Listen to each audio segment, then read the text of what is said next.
I wake before the alarm again. The sleep without medication is thinner, fractured at the edges, but I do not reach for the drawer. It is Saturday. The building is quieter than during the week. Mrs. Kovach from 3B nods at me on the landing. We exchange a brief morning and nothing more. It suits us. There was a time when I would have stayed to talk, laughed too loudly, believed closeness was natural, not negotiated.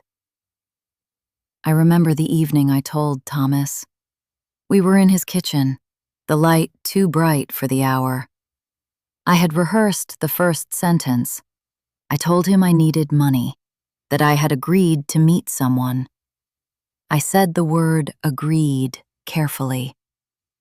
He asked what that meant. I told him the truth, that the man offered to pay me to sleep with him. Thomas did not react with anger or outrage. He reacted with logic. "You agreed to go," he said. "Yes." "You agreed to sleep with him." "I agreed to certain things. When the conditions changed, I said no." He did not accuse me. He assessed. "If you knew what you were getting into, why are you acting like this now?" I had not cried. I had not shouted. I was standing in his kitchen, speaking in complete sentences. "I said no," I told him. "And he forced you?" I froze. Thomas rubbed his forehead. "I'm not saying it's right," he said. You put yourself in that situation." Not accusation, not protection, assessment.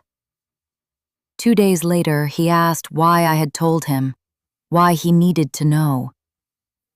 Because the man had shown up at my workplace, because the past was no longer contained. Thomas said it would have been easier if he didn't know. Not cruelty, inconvenience. He had heard the transaction. He had not heard the violation. He wanted the version of me from before it. By the time we ended things, the decision felt administrative. But the fracture began that night. Back in the present, I unlock my apartment. The silence greets me without expectation. Thomas had heard the agreement. He had not heard the no. And that was the first time I understood how alone a story can remain, even when spoken aloud.